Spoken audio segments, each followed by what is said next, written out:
আজকের গল্পটি সম্পূর্ণ প্রাপ্তবয়স্কদের জন্যে। গল্পে ব্যবহৃত ধূমপান ও মাদক সেবন শুধুমাত্র প্লট তৈরি করার খাতিরে করা হয়েছে। আমরা কোনো রকম নেশাকে সমর্থন।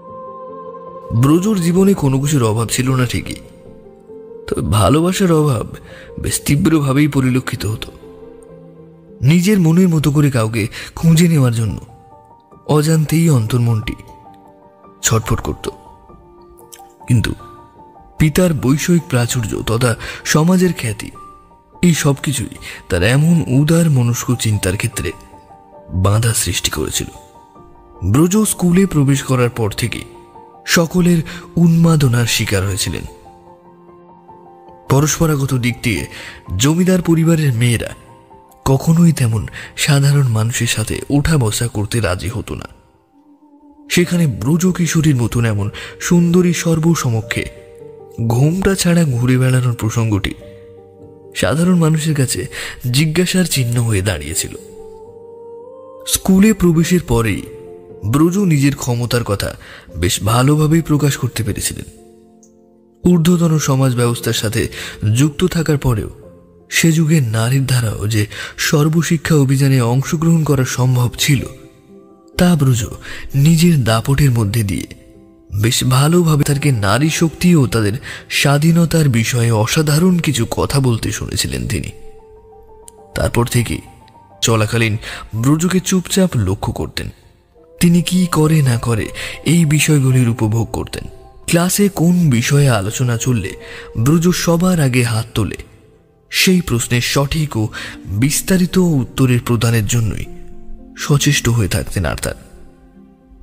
অন্যান্য ক্লাসে ব্রজকে এমনটা করতে দেখা না গেলেও আর্থারের ক্লাসে তিনি যে অনেকটা তৎপরতার সাথেই প্রশ্নের উত্তরগুলো দিতেন, এই ব্যাপারে কম বেশি সকলেই ওয়াকিবহাল ছিলেন।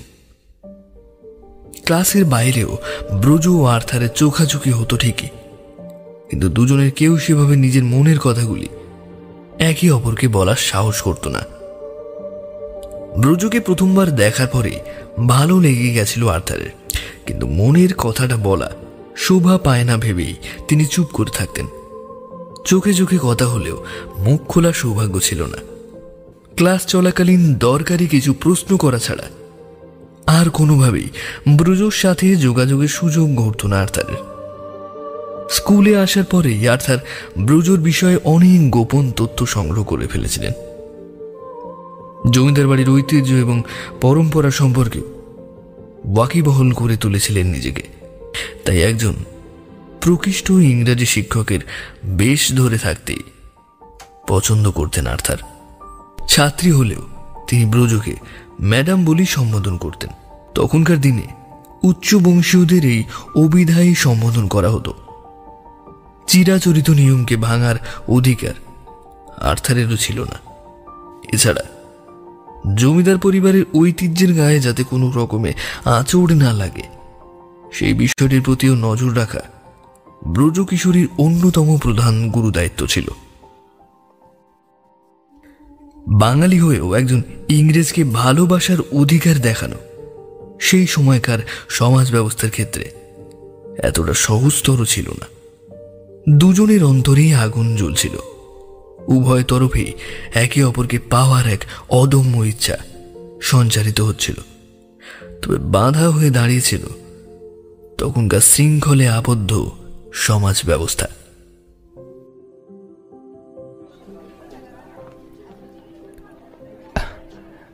আচ্ছা, আপনার সাথে ক্লাস শেষে একটু কথা বলতে পারি? আমাকে আমাকে ভুল ভাববেন না, জরুরি বিষয়ে কিছু কথা বলার ছিল আপনার সাথে। আপনি যে ব্যাপারে আজকে কথাগুলো বলছিলেন তার মধ্যে কিছু কিছু জায়গায় একটু সংশোধনের প্রয়োজন আছে বলে আমার মনে হয়। যদি এক কাপ চায়ের সাথে আপনার এই গল্পটার বিষয় একটু আপনাকে বুঝিয়ে বলতে পারতাম, তাহলে আমার চেয়ে বড় সৌভাগ্যবান বোধহয় কেউ আছে বলে মনে হয় না। আপনার যদি আপত্তি না থাকে তাহলে কি একবার আমরা দেখা করতে পারি? এছাড়া আপনি একটা বই আমার কাছে গচ্ছিত রেখেছিলেন, সেটা অবশ্য আপনি আমাকে পড়বার জন্যই দিয়েছিলেন। আসলে আমি তেমনভাবে বাংলা জানি না, তাই ভাবলাম যতটুকু বুঝেছি বা পড়ে জেনেছি সেটাই আপনাকে জানাবো। আপনি না হয় আপনার মতামত জানাবেন শুনে। প্রত্যুত্তরে তিনি বললেন, বেশ, দেখা করব আপনার সাথে, তবে এভাবে সকলের মাঝে নয়, আলাদাভাবে। বুঝতেই পারছেন আমাকে এমনিতেও সবটা সামলে চলতে হয়। কেউ যদি আমার পিতার কানে বিষয়টা তুলে দেন তাহলে সমাজে বসবাস করাই দুষ্কর হয়ে যাবে। যদিও আমার পিতা এই বিষয়ে খুবই সাবলীল, তিনি কোনোদিনই আমার উন্নতির পথে বাধা সৃষ্টি করেননি। আমার মুখের দিকে তাকিয়েই তিনি আমাকে এখানে পড়ার সুবন্দোবস্ত করে দিয়েছিলেন। আমি আমার পড়াশোনার কাজ বাড়িতেই চালিয়ে নিতে পারতাম, এই আর এমন কি। কিন্তু আমার ইচ্ছে ছিল পরিবারের ওই বাঁধনের বাইরে এসে কিছু করার, স্বাধীন মনটাকে নিয়ে বাঁচার, প্রকৃতির সাথে পায়ে পা মিলিয়ে চলার। আর খোঁজ ছিল এমন একজনের। গা ভাসিয়ে দিতে চেয়েছিলেন আর্থার। তিনি কথা না বাড়িয়ে বললেন, বেশ, তো তবে কোথায় দেখা করবেন বলুন? আমি তো স্কুল শেষে ফাঁকাই থাকি, তেমন একটা কাজকর্ম থাকে না।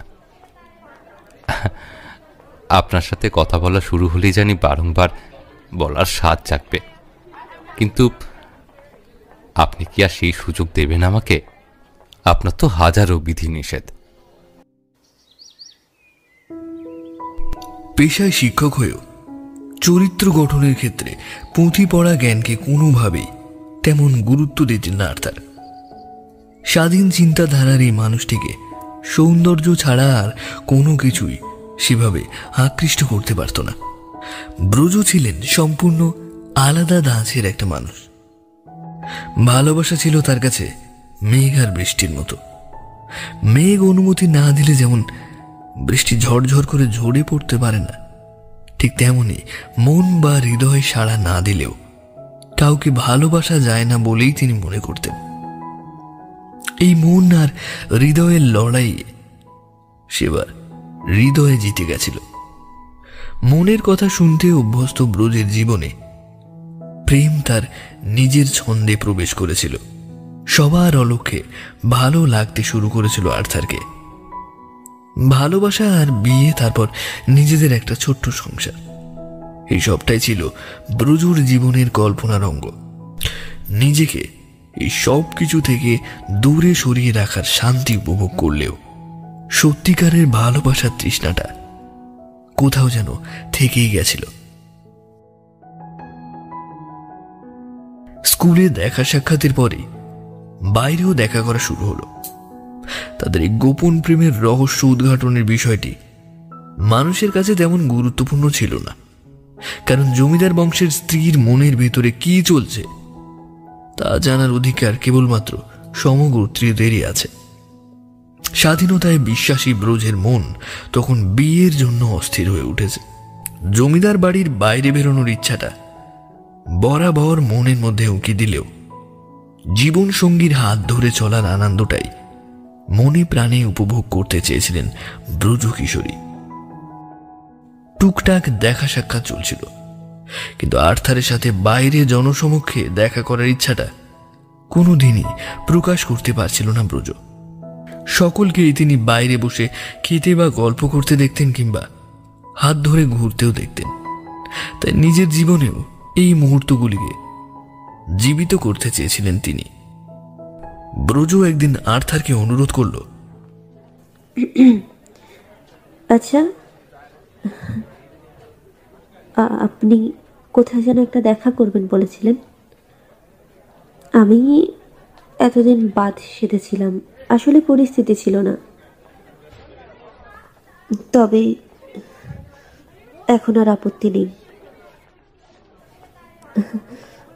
আপনি চাইলে একদিন আমরা বাইরে কোথাও গিয়ে কোনো রেস্তোরাঁ বা কোনো স্থানে বসে গল্প করতেই পারি। এতদিন আমরা নির্জনে আমাদের ভালোবাসাকে উপভোগ করছিলাম। এবার আশা করি বিষয়টা সকলকে জানানোর মধ্যে তেমন কোনো আপত্তি নেই। আর্থার ব্রজুর সাথে সময় অতিবাহিত করলেও নিজের মনের মধ্যে থাকা সুপ্ত ইচ্ছের কথাগুলিকে কোনোদিনই তার সামনে প্রকাশ করতে চাইতেন না। তিনি এই সুযোগের অপেক্ষায় ছিলেন। ব্রজ কোনোদিনই আর্থারের সন্দেহের দৃষ্টিতে দেখতে রাজি ছিলেন না, কিন্তু আর্থার নিজের চরিত্র পরিবর্তনের জন্যও যে রাজি হবে না সেটি আন্দাজ করা ব্রজর পক্ষে দিন প্রতিদিনই কঠিন হয়ে যাচ্ছিল। তিনি নিজের আবেগকে আর ধরে রাখতে পারছিলেন না। আর্থারের ঘনিষ্ঠ হওয়ার প্রবণতা বৃদ্ধি পাচ্ছে দেখে তিনি যত শীঘ্র সম্ভব তাকে জীবন সঙ্গিনী হিসেবে বরণ করে নিতে চেয়েছিলেন। আর্থারও দীপ্ত কণ্ঠে বলেছিলেন, বেশ তো, আপনার যখন কোনো আপত্তি নেই তখন আমারও আপত্তি থাকার কোনো কারণ নেই। আপনার অসুবিধা হতে পারে জেনেই এতদিন লুকিয়ে মেলামেশা করছিলাম আমরা। তবে আপনি যখন সব বাধা নিষেধ কাটিয়ে বেরিয়ে আসতে চাইছেন, তখন তার চেয়ে আর ভালো কিছু হতে পারে না। না আপনার জন্য ভালো, না আমার জন্য ভালো, দুজনের জন্যই এটা ভালো আমার মনে হয়। আর্থারের এই কথাগুলি ব্রজর মন ছুঁয়ে গেছিল। ব্রজর প্রতি এক তীব্র আকর্ষণ অনুভব করতে লাগলেন আর্থার। ব্রজ নিজের সবটা দিয়ে আর্থারকে ভালোবাসতে চেয়েছিলেন, কিন্তু ব্রজর সাথে দেখা সাক্ষাতের পরে আর্থারের চোখে ব্রজর মনের চেয়ে বেশি আকর্ষণীয় হয়ে উঠেছিল তার শরীরটা। আর্থার পূর্ব অনুসৃত পরিকল্পনা অনুসারে ব্রজর সাথে সাক্ষাৎ করতে উদ্যত হলেন। স্কুল ছুটির পরে কাছের একটি রেস্তোরাঁয় ব্রজকে সঙ্গে নিয়ে উপস্থিত হলেন। ব্রজ সেদিন তার পিতাকে মিথ্যে বলেই আর্থারের সাথে সাক্ষাৎ করতে গিয়েছিল। আমাকে আজকে স্কুলের পরে এক বান্ধবীর বাড়ি যেতে হবে বাবা। কিছু জরুরি বিষয় তার সাথে আলোচনা করে তারপর আমি ফিরব। প্রতাপাদিত্য কোনোদিনই মেয়েকে অবিশ্বাস করতেন না। তিনি বলেছিলেন, তোমার গাড়ি লাগলে বলো, সে নয় তোমায় পৌঁছে দিয়ে আসব।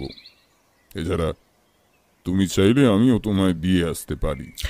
ব্রজ জানিয়েছিল, না না, তেমন কিছু নয় বাবা, আমার বান্ধবীর বাড়ি খুব কাছেই, আমি পদব্রজেই দূরত্ব অতিক্রম করে ফেলতে পারবো, আপনার দুশ্চিন্তার কোনো কারণ নেই।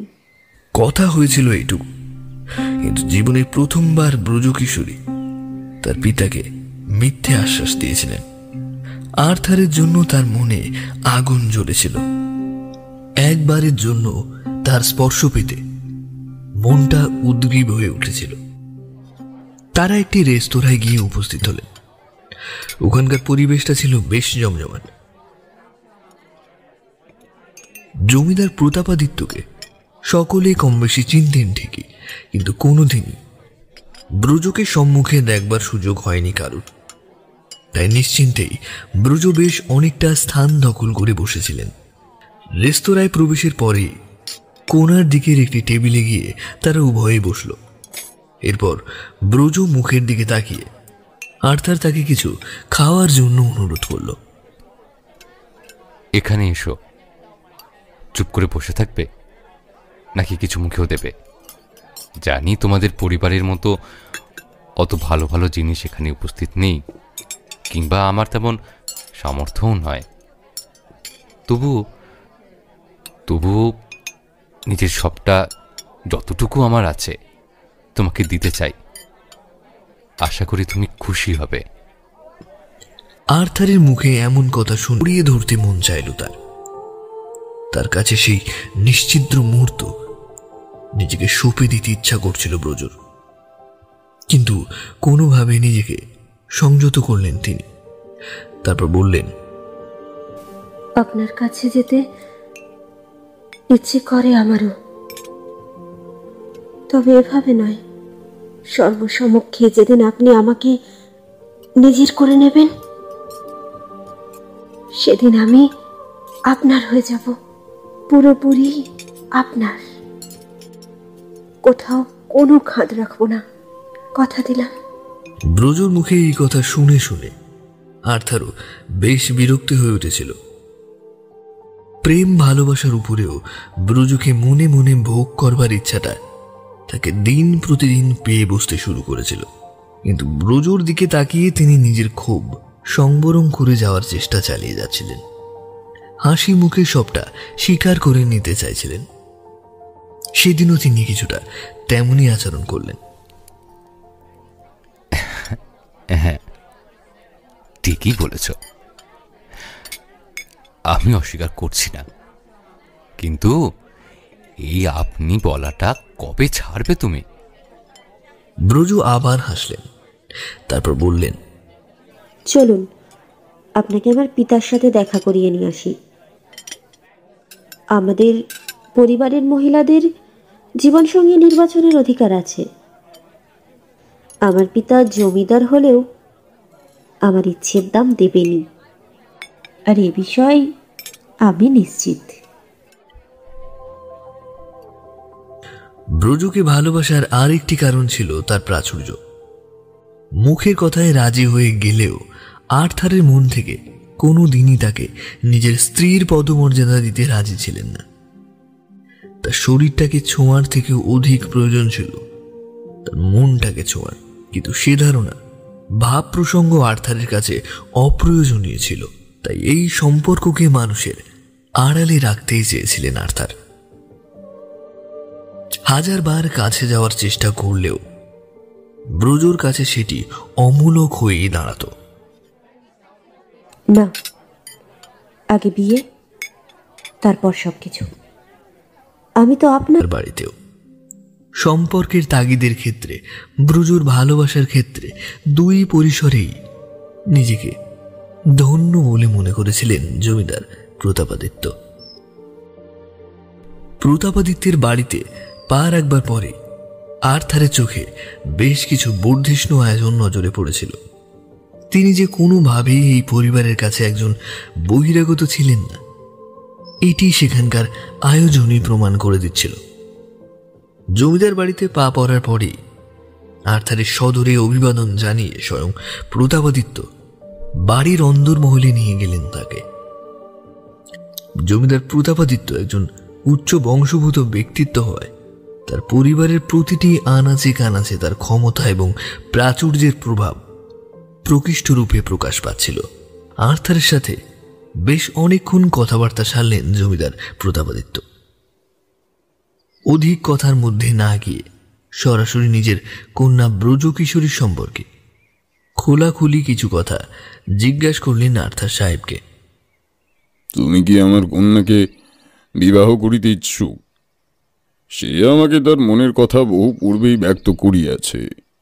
আমি কোনোভাবেই তার এই সিদ্ধান্তে বাধার কারণ হয়ে দাঁড়াতে চাই না।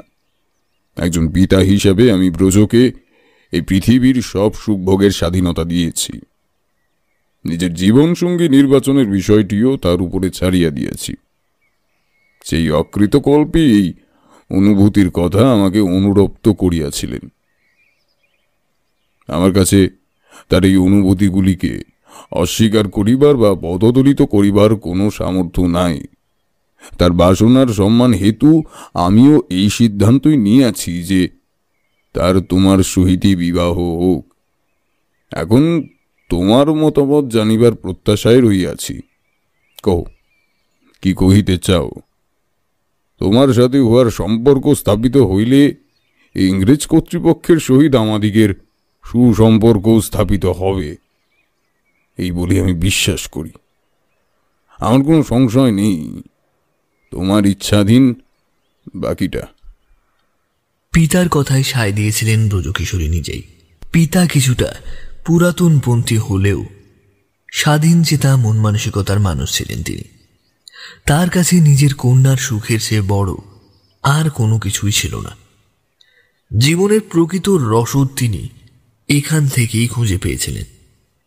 আর তা শুধু ঘাড় নেড়ে হ্যাঁ অভিব্যক্তিটি প্রকাশ করা মাত্রই ব্রজকিশোরীর মনে তাকে ঘিরে স্বপ্নগুলো আরও বৃহৎ ডালপালা বিস্তার করতে বাধ্য হয়েছিল।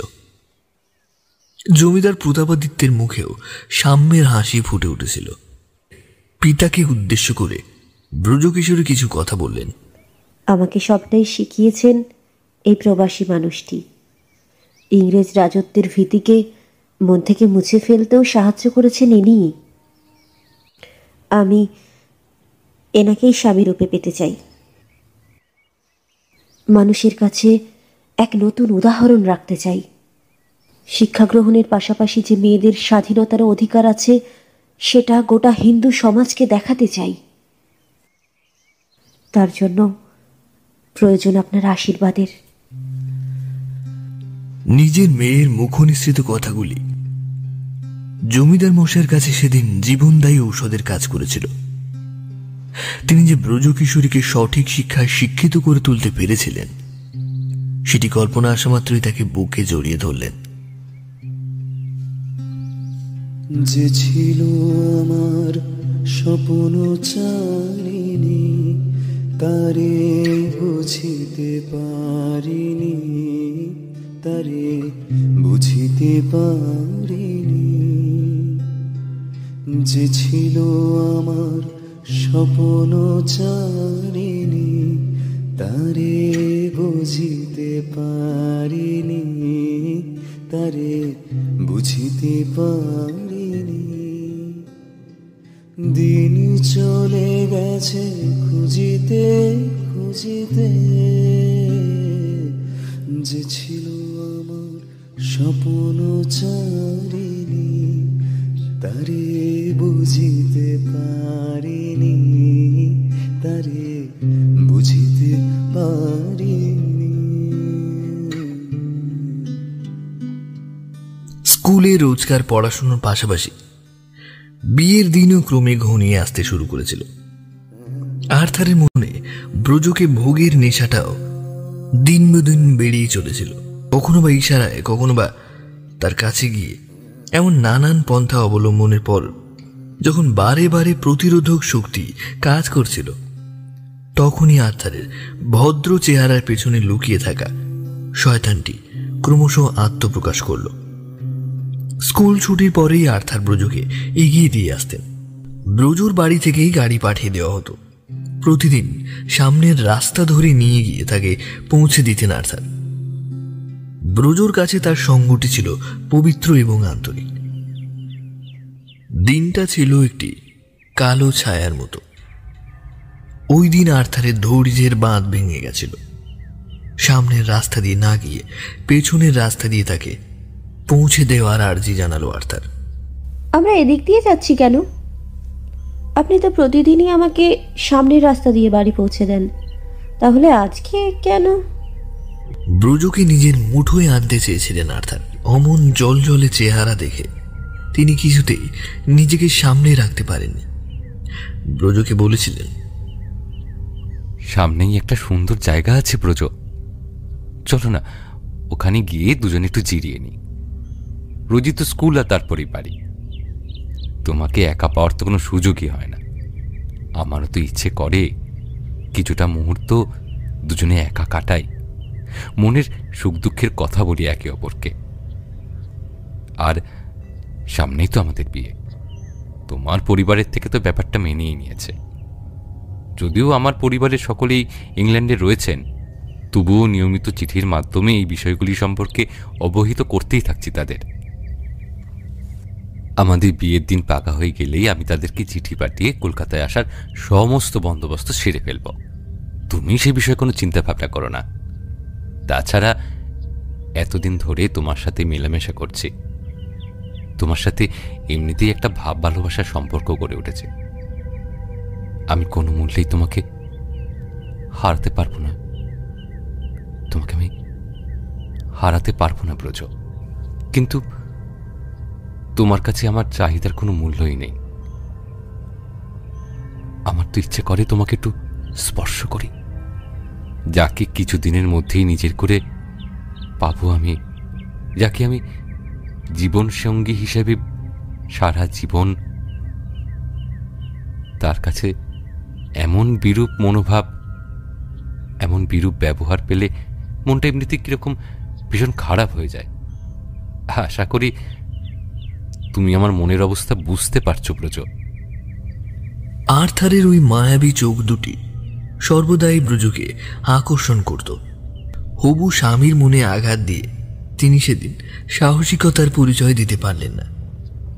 মুখোশধারী এই চেহারার আসল উদ্দেশ্যের কথা জানতে অনেকটাই দেরি হয়ে গেছিল ব্রজকিশোরীর।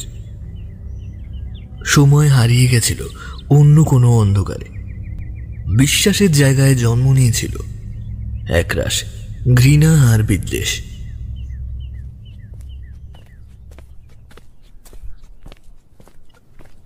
কিছুটা পথ যাওয়ার পরে সুন্দর জায়গার পরিবর্তে নজরে পড়ল একটা ভাঙা কারখানা।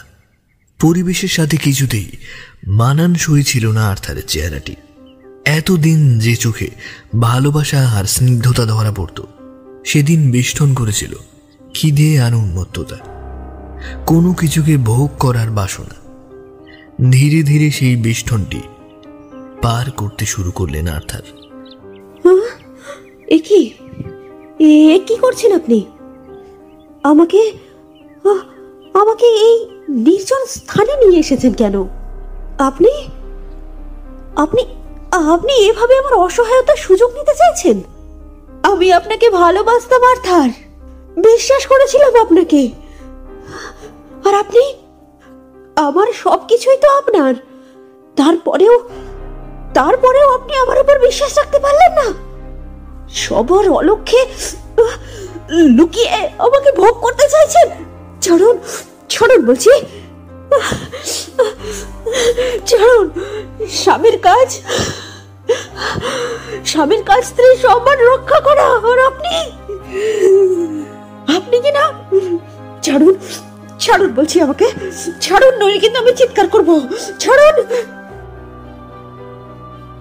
শক্ত হাতের বাঁধনি ছাড়িয়ে কোনো দিনই বেরোতে চাননি ব্রজ, কিন্তু সেদিন প্রাণপণে গঙ্গার গা ঘেঁষে দৌড়াতে শুরু করেছিলেন।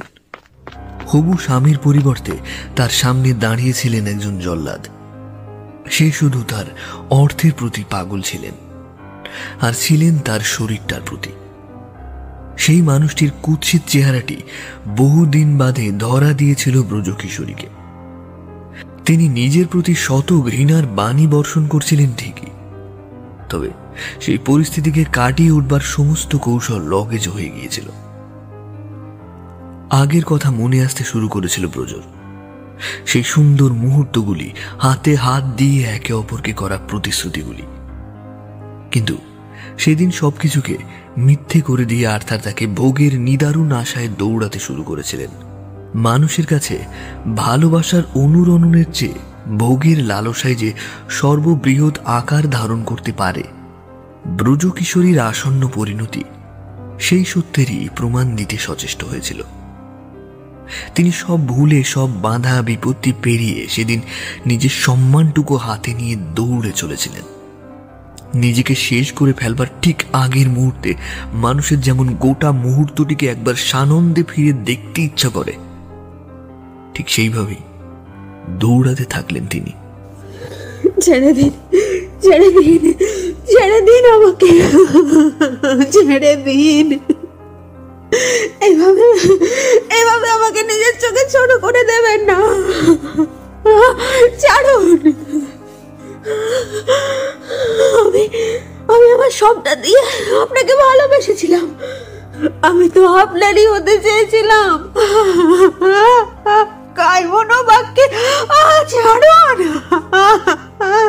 কায় মনোবাক্যে আমি আপনাকে বহুদিন পূর্বে স্বামী হিসাবে গ্রহণ করেছিলাম। আপনি এভাবে সবটা মিথ্যে করে দিতে পারেন না আর্থার। কিছুতেই না, কিছুতেই না। ছাড়ো না। আর্থারের চোখে তখন অদম্য খিদের আগুন জ্বলছে।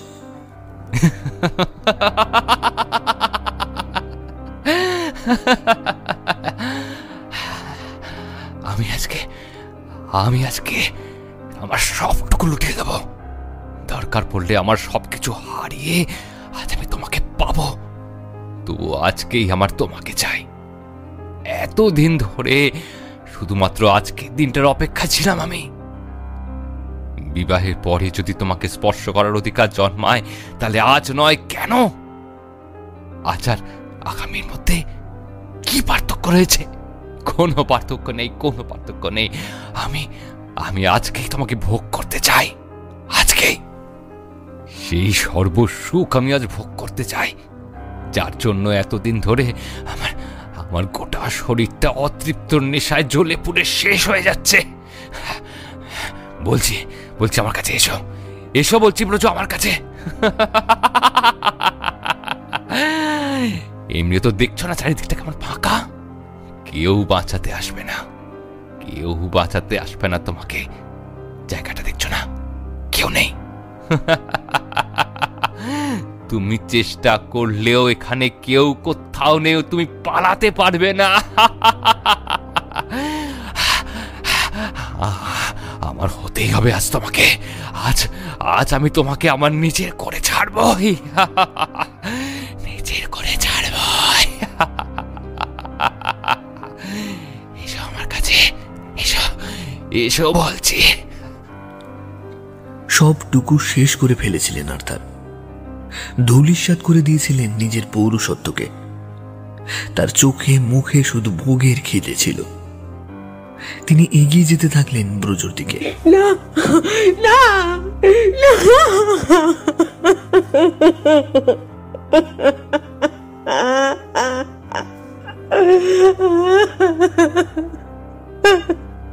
না, না, এগোবেন না বলছি, এগোবেন না বলছি, এগোবেন না। সেদিন আর কেউ সেই চিৎকারের শব্দ শুনতে পেলেন না। তার চোখে মুখে ব্রজকে হারানোর এতটুকু দুঃখ সেদিন কাজ করতে দেখা গেল না। মনের মধ্যে কোথাও মলিনতা কাজ করল না সেদিন। আনন্দে আত্মহারা হয়ে বাড়িতে ফিরলেন আর্থার। যাক বাবা, আমার যেটা পাওয়ার ছিল সেটা তো পাওয়াই হয়ে গেছে। এরপরে আর কি বা আছে? যতদিনই বিয়ে করতো ততদিনে আমি নিজেই হয়তো আবার অন্য কারোর কাছে গিয়ে হাজির হতাম। যত সব শিখেলে লোকজন। আমার নেহাত তাকে পছন্দ হয়েছিল বলে তা না হলে কলকাতা শহরে মেয়ের অভাব আছে নাকি? একের থেকে অধিক, চাইলে তারও অধিক। এইসব নিয়ে আমার আবার ভাবার কোনো প্রয়োজন আছে নাকি? সমস্যাটা আসলে অন্য জায়গায়। যদি পুনরায় ওদের বাড়ির থেকে কেউ খোঁজ করতে আসে, তখন কি বলবো? ব্রজর লাশটা হয়তো দারোগাদের হাতে পৌঁছবে না, আর যদি পৌঁছয় তাহলে আমি টাকা পয়সা দিয়ে ঠিক বিষয়টা বুঝে নেব। রইল বাকি জমিদারের কথা। সে তো এমনিতেই বৃদ্ধ, মৃত মেয়ের শোকে আর কতদিনই বা বাঁচবেন। ধুর, বেকার বেকার যত সব উল্টোপাল্টা চিন্তা ভাবনা বাড়াচ্ছে আমার। তার চেয়ে ভালো নিজের বাড়িতে গিয়ে শান্তিতে একটা চুরুট ধরাই। অনেক দিন বাদে শরীরটা বেশ ভালো লাগছে। এতদিন ধরে শুধু ওই মেয়েটার ঘ্যান ঘ্যান ঘ্যান ঘ্যান শুনতে শুনতে আর পারছিলাম না। আপদ বিদায় হয়েছে। উফ, এখন বরং একটা নতুন কাউকে জোগাড় করতে হবে, আবার তার সাথে কিছুদিন।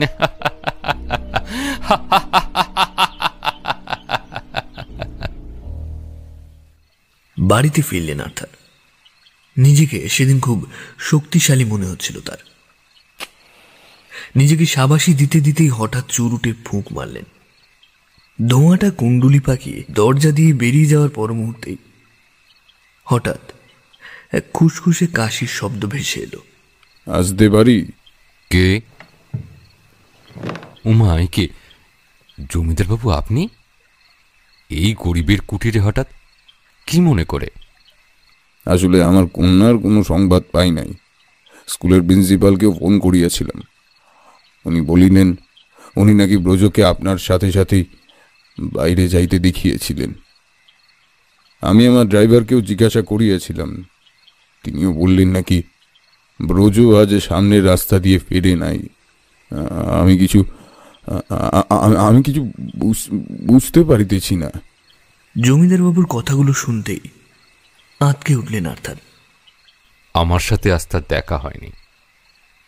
আমি রোজকার মতো আজকেও স্কুলের শেষে ওনার সঙ্গে দেখা করতে গিয়েছিলাম, কিন্তু ক্লাসে গিয়ে দেখলাম উনি নেই।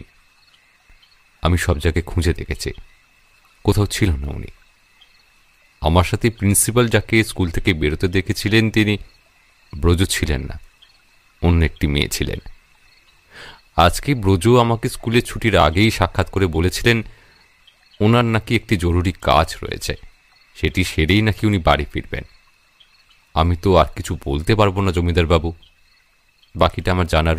এরপরে ঘটল এমন একটি ঘটনা যা তাকে দুমড়ে মুচড়ে একেবারে শেষ করে দিল। একদিন স্কুল থেকে ফেরবার পথে তিনি তার স্ত্রী মারিয়ানাকে গঙ্গার ঘাটের ধারে দেখতে পেলেন। দূর থেকে নিজের স্ত্রীকে দেখতে পাওয়া মাত্রই আর্থার সেই দিকে এগিয়ে গেলেন। তিনি জানতেন ওই জায়গাটি একেবারেই সঠিক নয়। ওই স্থানেই মৃত্যুবরণ করেছিলেন ব্রজকিশোরী। নিজের স্ত্রীকে ওই জায়গাটিতে দেখে অবাক হয়ে গেলেন আর্থার। সজোরে চিৎকার করে ডেকে উঠলেন, মারিয়ানা, মারিয়ানা, মারিয়ানা, ওদিকে কি করছো? এদিকে এসো। সন্ধ্যের সময় ওদিকটা যাওয়া একেবারেই ঠিক নয়। মারিয়ানা, আমার কথা শুনতে পাচ্ছ কি? আর্থার লক্ষ্য করলেন মারিয়ানা তার দিকে ফিরে তাকালেন না। তিনি সময় নষ্ট না করে সেদিকে দ্রুত অগ্রসর হতে শুরু করলেন। মারিয়ানা এক পা করে সিঁড়ি দিয়ে গঙ্গার দিকে এগোচ্ছিলেন। তাকে এমন কাণ্ড করতে দেখে ঘাবড়ে গেলেন আর্থার। এরপরে তার খুব কাছে এসে উপস্থিত হলেন। তিনি দেখলেন মারিয়ানার পোশাকে বেশ পরিবর্তন ঘটে গিয়েছিল। ইংরেজি আদব কায়দা ছেড়ে একেবারে বাঙালি বধূর মতো পোশাক পরেছিলেন তিনি। চুলগুলো খোলা অবস্থায় হাওয়ায় উঠছিল। তার সেই বদলটি দেখা মাত্রই আর্থারের ব্রজকিশোরীর কথা মনে পড়ে গেল। মৃত্যুর দিনে ব্রজও ঠিক এইভাবে নিজেকে শেষ করেছিল। তিনি আর সময় নষ্ট না করে সিঁড়ি ধরে নিচের দিকে অগ্রসর হতে লাগলেন। মারিয়ানা, আমার কথা শোনো মারিয়ানা, ওদিকে যেও না, আমার কথা শোনো মারিয়ানা। বেশ কিছুক্ষণ এইভাবে অগ্রসর হওয়ার পরে হঠাৎ মারিয়ানা তার দিকে পেছন ফিরে তাকালেন। তাকে দেখা মাত্রই আর্থারের শিরায় হিমেল রক্তের স্রোত বয়ে গেল। তিনি দেখলেন মারিয়ানার মুখের একটি অংশ নেই। দীর্ঘদিনের বাসি পচা কোনো মৃতদেহ থেকে যেমন গন্ধ ভেসে আসে, ঠিক সেই রকমই বিশ্রী পচা গন্ধ তার শরীর থেকেও ভেসে আসছিল। ভয়ে ঠকঠক করে কাঁপতে লাগলেন আর্থার।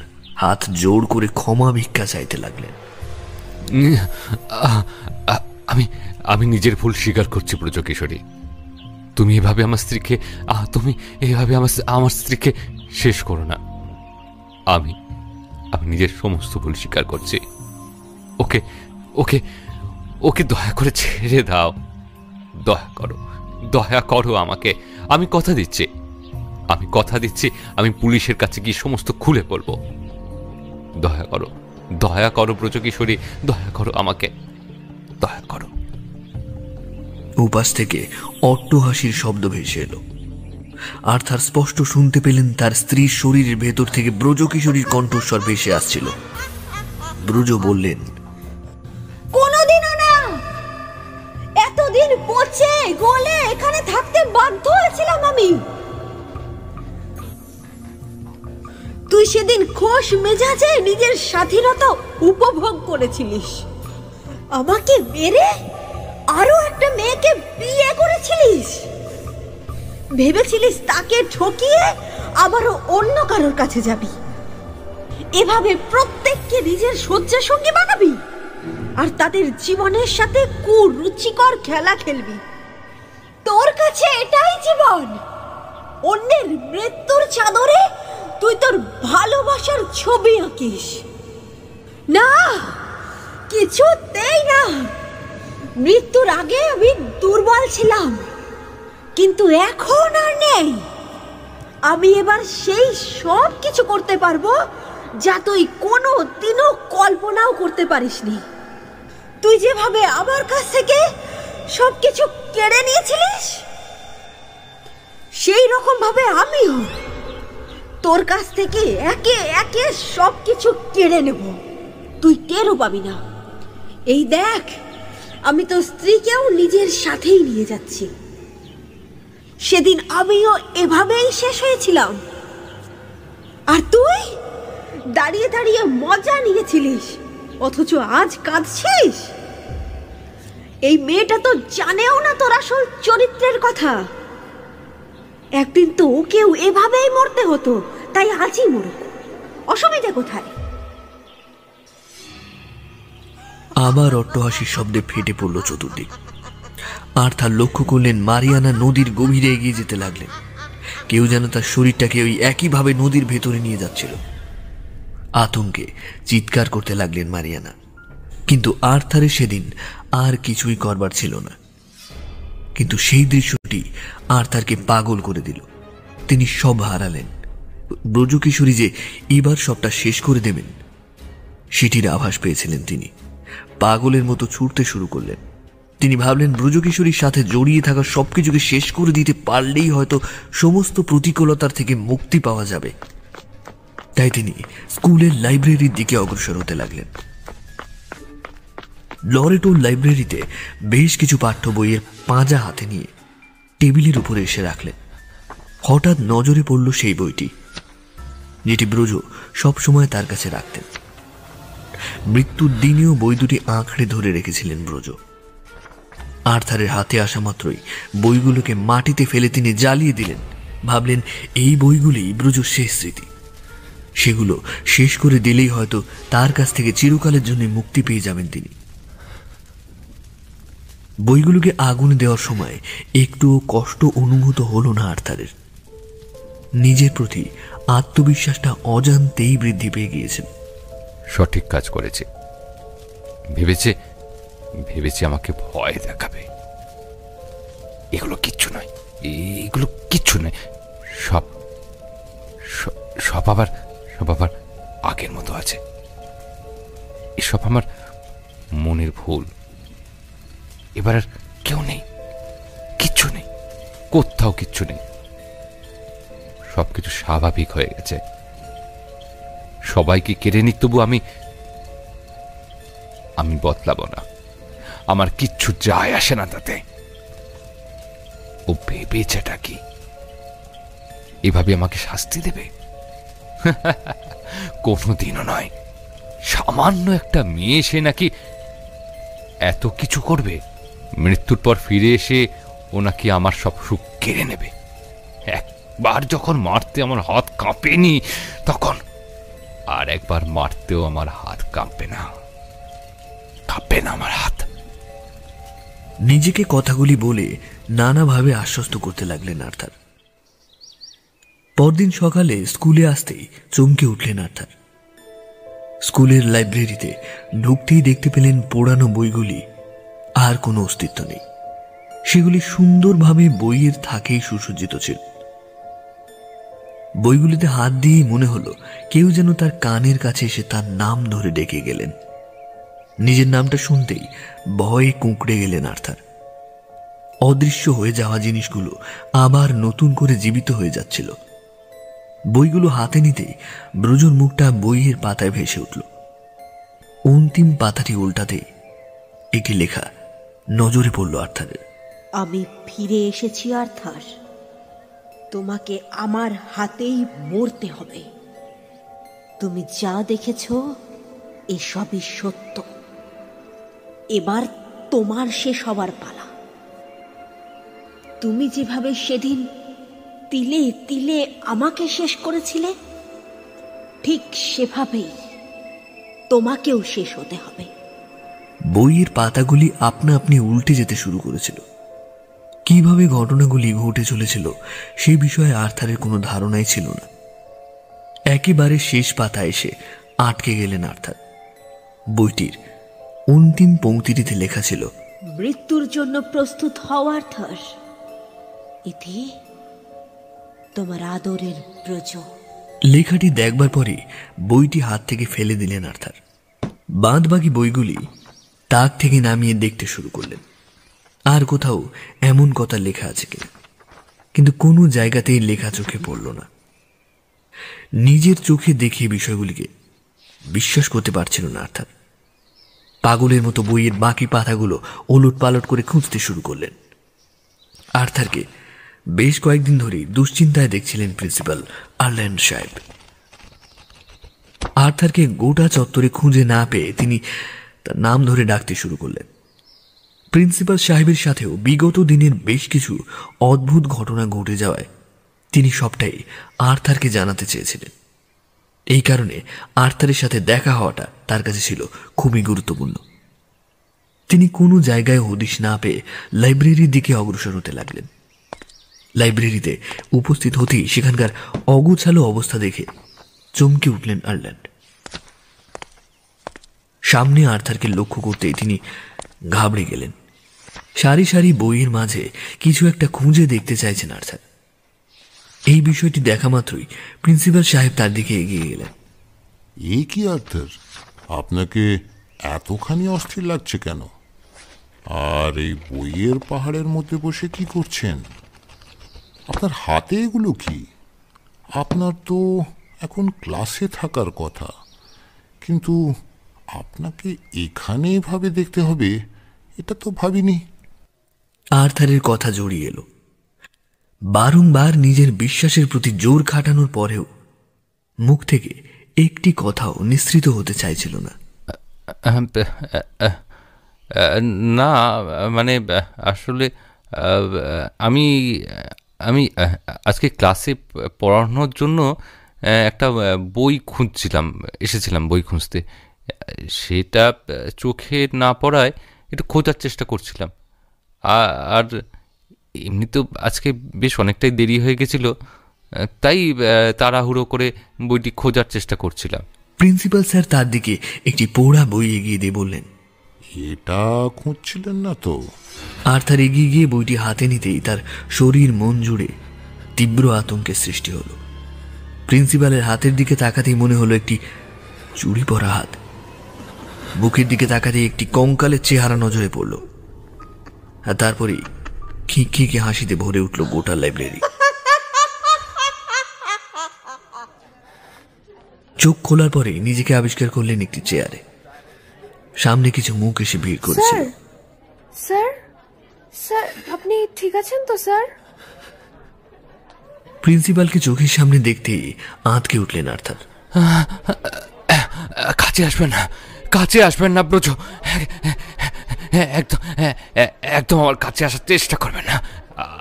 আর এক পা এগোলি কিন্তু আমি নিজেকে শেষ করে ফেলবো। একদম না ব্রজ, না একদম না ব্রজ, একদম না। প্রিন্সিপাল সাহেব আর্থারকে তার সাথে ঘটে যাওয়া অদ্ভুত ঘটনাগুলির কথা জানতে চাইলেন। ওখানে উপস্থিত সকলকে সেখান থেকে চলে যেতে বললেন তিনি। তারপর আর্থারকে লক্ষ্য করে বেশ কিছু কথা জিজ্ঞেস করলেন। আচ্ছা আর্থার, আমাকে সত্যি করে একটা কথা বলবেন? প্রিন্সিপাল সাহেবের মুখে এমন কথা শুনে আর্থার অত্যাধিক ভয় পেয়ে গেলেন। তিনি জানতেন প্রিন্সিপাল সাহেব কতটা বিচক্ষণ মানুষ। ব্রজ কিশোরীর মৃত্যুর পর থেকে তার সাথে আর্থার সঠিকভাবে কথা বলবার সাহস পেতেন না।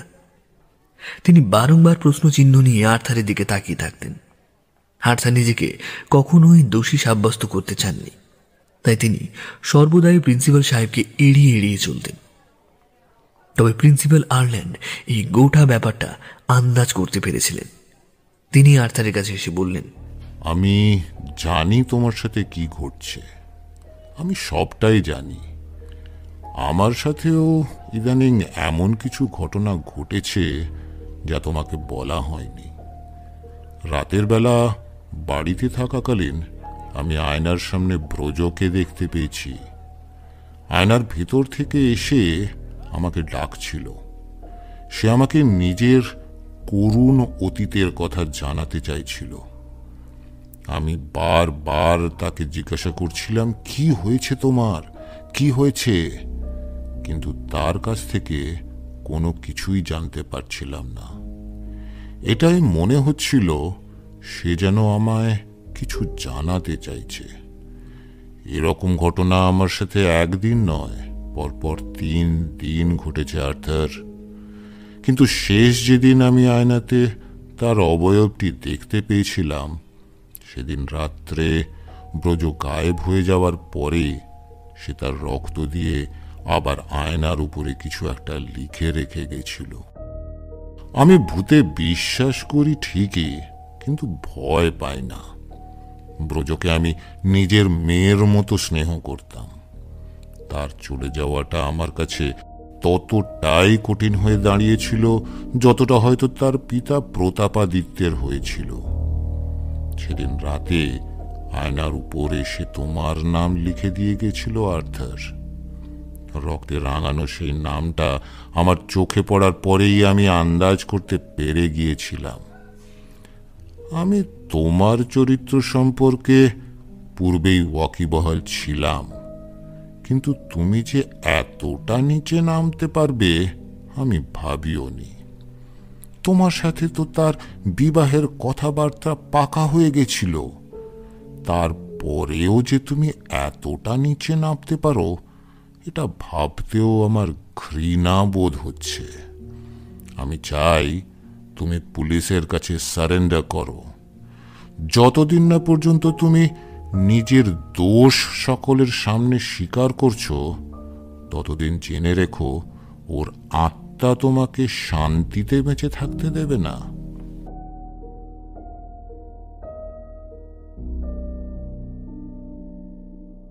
সরি মিস্টার আর্থার, আমি কিছুই বুঝতে পারছি না। বেশ, ঠিক আছে, তুমি বলো, আমি ধরিয়ে দেব না তোমায়। প্রিন্সিপালের মুখে এই কথাগুলি শুনবার পরে আর্থার আরো ভয় পেয়ে গেলেন, কিন্তু তবুও নিজের ভুলের কথা তিনি কাউকে স্বীকার করাতে চাইলেন না। একজন ইংরেজ হয়ে দেশে এসে তাকে কারাগারে বন্দী থাকতে হবে, এটা মেনে নেওয়া তার পক্ষে অসম্ভব ছিল। তিনি সবটা বুঝেও অস্থিরতার অভিনয় করতে শুরু করলেন। তার শারীরিক অবস্থার অবনতি দেখে ওখানে উপস্থিত সকলেই ভীষণ ঘাবড়ে গেলেন। প্রিন্সিপাল সাহেব নিজেই কিছুটা আন্দাজ করতে পারছিলেন ঠিকই, তবে আর্থারের মুখ থেকে গোটা ব্যাপারটা শুনতে চেয়েছিলেন। আর্থারের অস্থিরতা ও ভয় ওখানে উপস্থিত সকলকেই আতঙ্কিত করে তুলেছিল। এরপর প্রায় 2 দিনের জন্য স্কুল কমিটির তরফ থেকে আর্থারকে বাড়িতে বিশ্রাম নেওয়ার জন্য অনুমোদন জানানো হলো। প্রিন্সিপাল সহ স্কুলের সকলকেই তাকে মানসিক ভারসাম্যহীন একটি রোগীর তালিকায় ফেলে দিয়েছিলেন, কিন্তু এর পেছনে লুকিয়ে থাকা রহস্যটি জানবার অধিকার তাদের কারোরই ছিল না। পরিস্থিতি ক্রমে আরো ভয়াল আকার ধারণ করতে শুরু করেছিল। বাড়িতে এসেই কিছুটা জিরিয়ে নেওয়ার চেষ্টা করলেন আর্থার। নিজের হেরে যাওয়া মনটাকে পুনরায় গুছিয়ে নিতে চাইলেন তিনি। নিজের স্ত্রী মারিয়ানাকে হারানোর শোকে তিনি দিকবিদিক জ্ঞান শূন্য হয়ে পড়েছিলেন। মারিয়ানা যে আর জীবিত নেই এটা তিনি কিছুতেই মেনে নিতে পারছিলেন না। তার স্ত্রীর মৃত্যুর খবর যাতে কারোর কানে না পৌঁছায় সেজন্য তিনি কাউকে জানাতে চাননি, এমনকি প্রিন্সিপালের কাছেও যাতে ঘুণাক্ষরেও এই খবর না পৌঁছাতে পারে তার জন্য নিজেকে সর্বতোভাবে আশ্বস্ত করেছিলেন আর্থার। কিন্তু এরপর সেদিন রাতে এমন কিছু ঘটল যা আগে কেউ ভাবতে পারেনি। আর্থার নিজের মনে চুপচাপ বসেছিলেন। মারিয়ানা প্রতিদিন এই সময় তাকে চা দিয়ে আসতেন, সেই কথাটি তার বারবার মনে পড়ছিল। এমন সময় যা ঘটল তা আর্থারকে আবারও সেই প্রেতাত্মার অস্তিত্বের কথা স্মরণ করিয়ে দিল। তোমার চা আর্থার? স্ত্রী ভেবে হাতটা বাড়িয়ে দিয়ে ঘোরের মধ্যে আর্থার দেখতে পেলেন তার সামনে কেউ একজন দাঁড়িয়ে রয়েছে। আর কিছু বুঝবার আগেই সেই নারী মূর্তিটির অবয়ব ধীরে ধীরে গায়েব হয়ে গেলেন। নিজেকে সামলে রাখতে পারলেন না আর্থার, চিৎকার করে উঠলেন। দিন দিন আর্থারের মানসিক অবস্থার অবনতি ঘটতে শুরু করেছিল। সামনে যাকে দেখতে পাচ্ছেন তার অবয়বটাই তাকে তাড়া করে বেড়াচ্ছিল। প্রতিটি মুহূর্তেই মনে হচ্ছিল সে ফিরে আসেনি তো। ছোঁয়ার চেষ্টা করেও কোনো ফল হয়নি। বহুবার বহু মানুষকে বোঝানোর চেষ্টা করলেও সেটি বৃথা আস্ফলন হয়ে রয়ে যাচ্ছিল। চায়ের কাপে রক্ত লেগে থাকতে দেখেছিলেন তিনি, কখনো দিনের আলোয় দাঁড়িয়ে থাকতে দেখেছিলেন কোনো অশরীরীকে। শোয়ার ঘরটা অকারণেই জলে থই থই করত। কারোর প্রশ্নেরই কোনো জবাব দিতে চাইছিলেন না আর্থার। নিজের অপরাধের কথাগুলি সকলের সামনে আনতে চাইছিলেন না। এভাবেই আরো 2 মাস অতিবাহিত হয়ে গেছিল। আর্থারের অবস্থার কোনো উন্নতি হচ্ছিল না। আমাকে আমাকে বাঁচান, আমাকে বাঁচান, আমাকে বাঁচান। আমি কিছু করিনি, আমি কিছু করিনি। আমাকে বাঁচান, আমাকে বাঁচান, আমাকে বাঁচান, আমাকে বাঁচান। এমনটাই শুনতে পেত সকলে, কিন্তু কোনো কারণ জানতে পারত না। কিসের ভয়, কে দাঁড়িয়ে আছে সামনে, কে সে, এসব প্রশ্নের উত্তর জানতে চাওয়া ছিল এক প্রকার শাস্তি। আর্থার জানতেন কোথায় অন্যায় হয়েছিল, কিন্তু পুলিশের ভয়ে সেই সৎ সাহস দেখাতে পারছিলেন না। কোথাও না কোথাও জমিদারের মৃত্যুর জন্য তিনিই দায়ী ছিলেন। এই ঘটনার 2 মাসের মাথায় আর্থার পুনরায় স্কুল জয়েন করবার সিদ্ধান্ত নিলেন। স্কুলে প্রবেশের পরে ছাত্র ছাত্রীদের থেকে অনেক সহানুভূতিও অর্জন করলেন। তবে কোথাও না কোথাও দ্বিতীয় বেঞ্চের বাম দিকের কোণটায় তখনও কারোর উপস্থিতি লক্ষ্য করতেন। ক্লাস চলাকালীন কেউ প্রশ্ন করলেও হাঁ করে ওই বেঞ্চের দিকেই তাকিয়ে থাকতেন তিনি। এই বিষয়টি কম বেশি সকলেই লক্ষ্য করেছিলেন। একদিন ক্লাস চলাকালীন ঘটল এমন একটি ঘটনা যা শুধুমাত্র আর্থারকেই নয়, গোটা ক্লাসের কাছে ব্রজুর উপস্থিতির কথা টের পাইয়ে দিল। ইংরেজির বিষয়ে কিছু জানতে চেয়েছিলেন আর্থার। প্রশ্নটি ক্লাসের সমস্ত ছাত্রছাত্রীর কাছে ঘুরতে শুরু করল, কিন্তু এই জটিল প্রশ্নের উত্তর দেওয়া তাদের কারুর দ্বারাই সম্ভব ছিল না। সকলেই একে অপরের মুখ চাওয়াচাই করতে লাগলেন। এমন সময় দ্বিতীয় বেঞ্চের দিকে নজর গেল সকলের। সকলেই দেখলেন বেঞ্চের উপরে গড় গড় করে চক নিয়ে কেউ উত্তরগুলো লিখে দিচ্ছেন। সকলে চমকে গেলেন। বাস্তব না মিথ্যা, কোনোটাই পরিষ্কার হতে পারল না। ঘটনাটি ঘটবার কিছুক্ষণের মধ্যেই সকলে হুমড়ি খেয়ে পড়লেন বিষয়টি জানবার জন্য। যা দেখলেন তাদের সকলেরই চক্ষু চড়ক গাছ হয়ে গেছিল।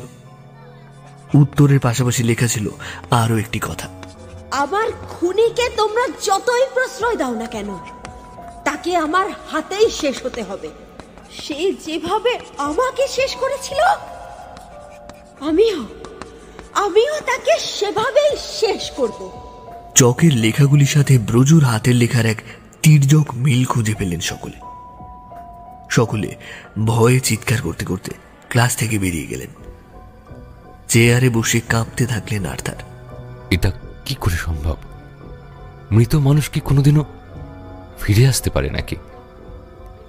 আমি তো তাকে নিজের হাতে শেষ করেছিলাম, আর যেভাবে সে শেষ হয়েছিল তারপরে তার ফিরে আসারও একেবারে অস্বাভাবিক।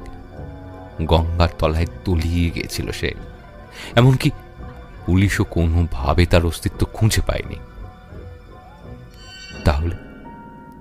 তাহলে এসব কি ঘটছে? এতদিন সকলে আমাকে সন্দেহ করতেন, ভাবতেন বুঝটু কি করছি, অথচ আজকের বিষয়টা সকলের চোখের সামনে এসেছে।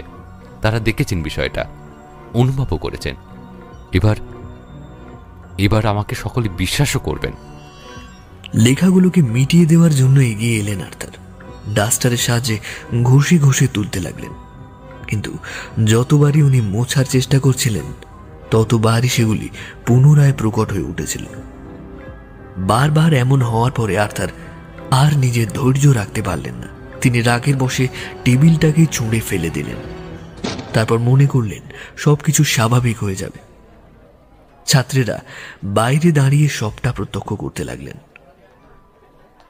হঠাৎ আর্থার লক্ষ্য করলেন ব্ল্যাকবোর্ডে নিজের থেকে লেখা পড়ছে। কেউ যেন চক দিয়ে আবার লিখে যাচ্ছিলেন, আমার মৃত্যুর বদলা আমি নেবই। আমাকে যেভাবে মরতে হয়েছে ঠিক একইভাবে আপনাকেও মরতে হবে। কথাগুলো সহ্য করতে পারলেন না আর্থার। দৌড়ে বেরিয়ে গেলেন ঘর থেকে। পাগলের মতো করতে শুরু করলেন। ছাত্রছাত্রীদের দেখে অদ্ভুত আচরণ শুরু করলেন। তোমাদের কি মনে হয় আমি খুনি, আমি খুন করেছি তাকে। তোমরা বিশ্বাস করো, বিশ্বাস করো, আমি তাকে খুন করিনি।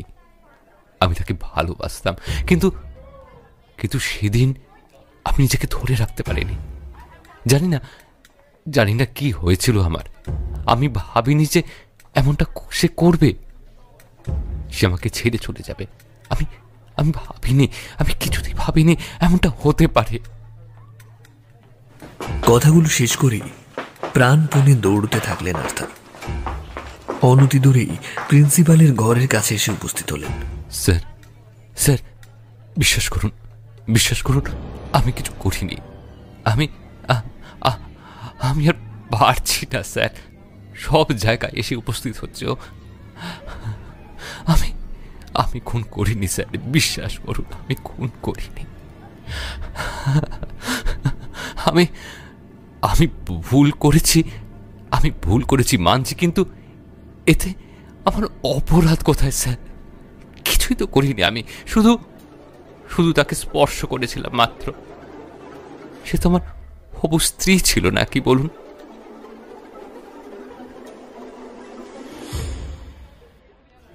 প্রিন্সিপাল আর্থারের কথার অন্তর্নিহিত অর্থ অনুধাবন করতে পারলেন না। সরি মিস্টার আর্থার, আমি কিছুই বুঝতে পারছি না।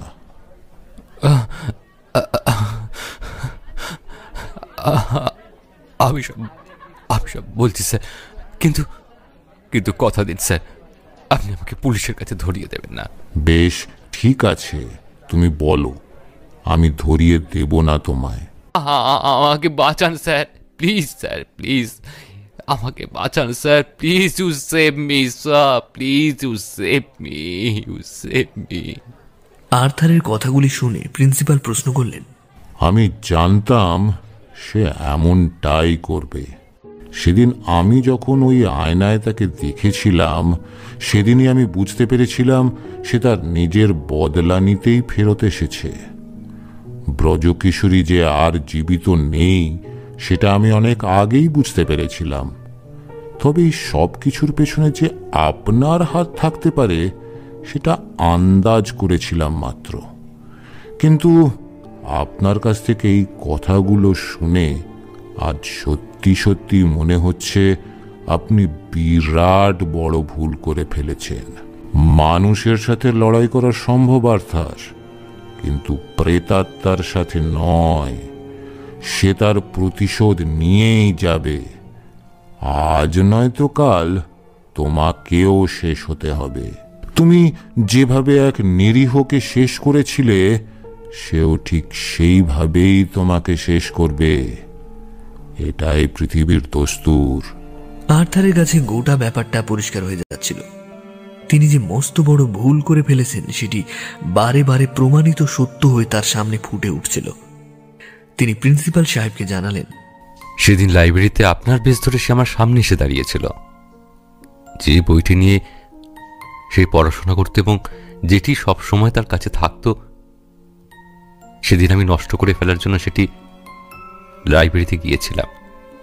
কিন্তু ওখানে রাখা বইয়ের শেষ পাতায় আমি এমন কিছু দেখেছিলাম স্যার, যা আমায় সেদিন আরো বেশি ভয় পেতে বাধ্য করেছিল।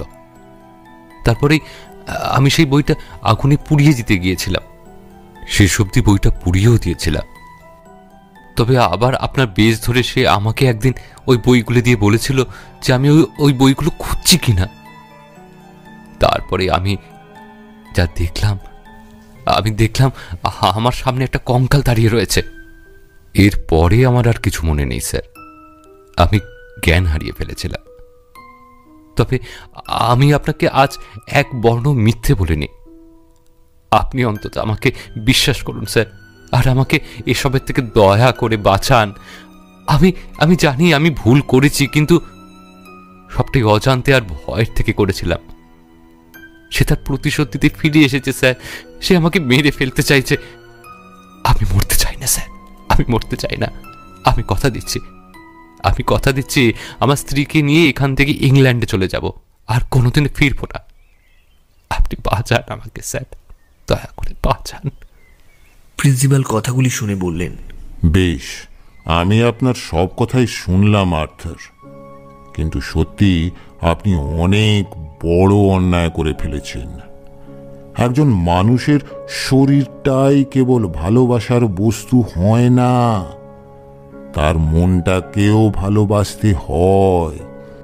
সবটা নিয়েই একজন মানুষের অস্তিত্ব তৈরি হয়।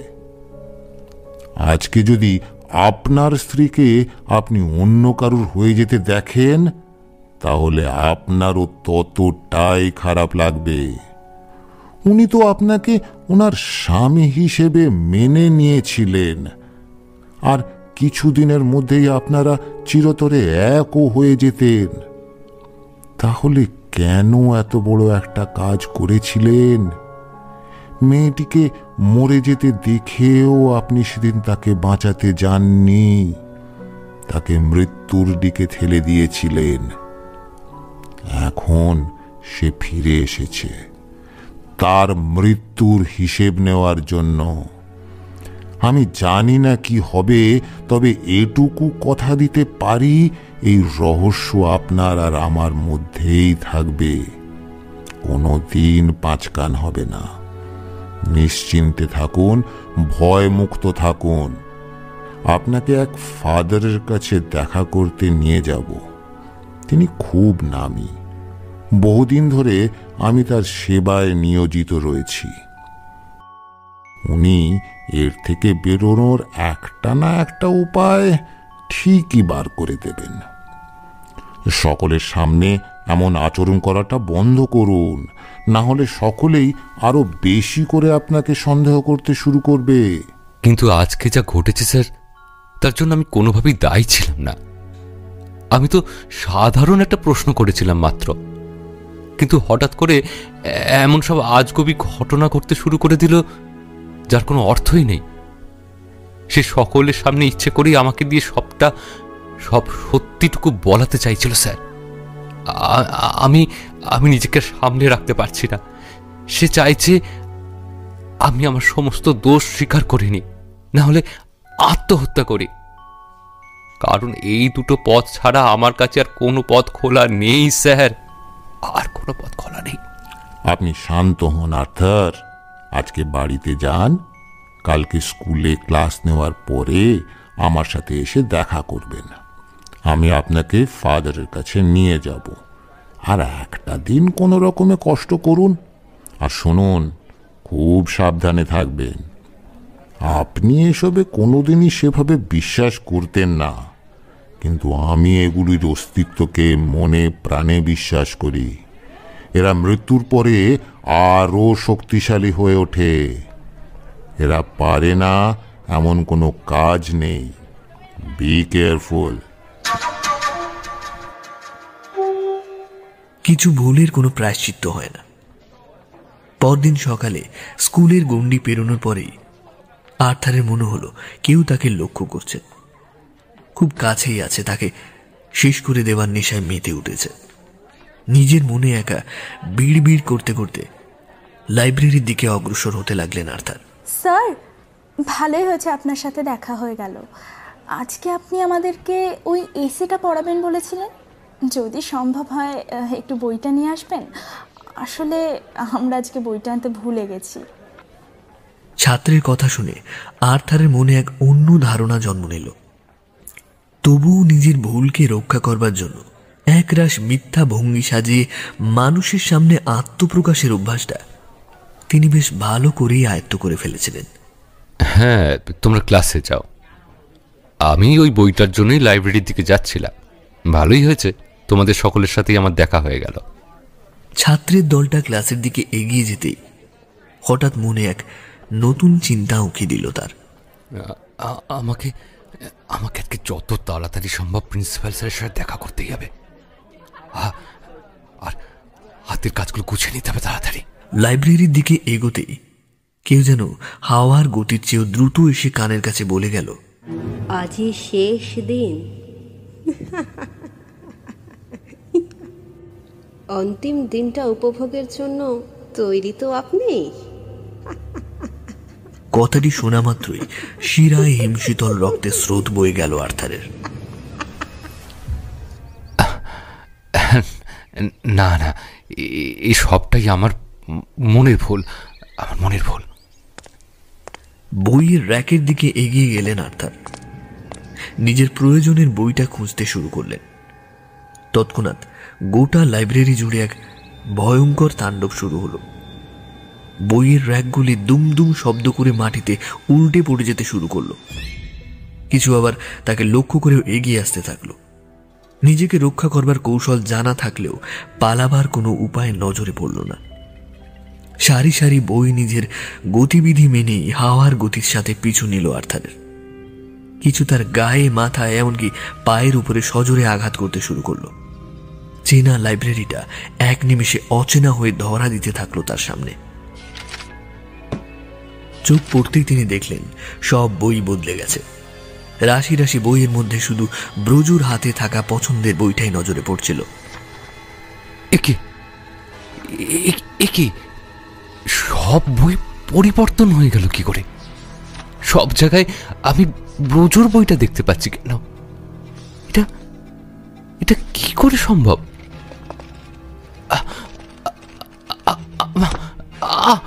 আমাকে বন্ধ হয়ে আসছে কেন? আমি বইয়ের পাহাড়ের মধ্যে ঘিরে ফেলেছে আমাকে। আমি বইয়ের পাহাড়ের মধ্যে ডুবে যাচ্ছি। আমাকে কেউ বাঁচান। আমার দম বন্ধ হয়ে আসছে।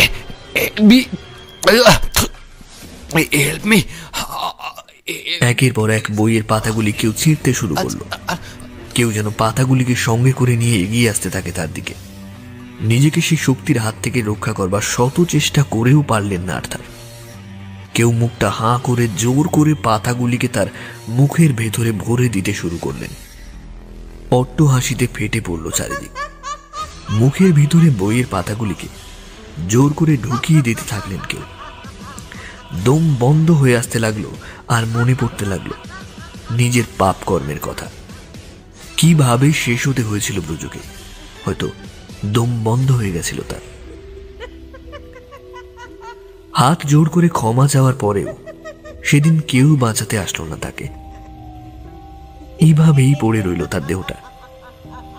দীর্ঘক্ষণ কোনো খবর না পেয়ে সকলেই চিন্তিত হয়ে পড়লেন।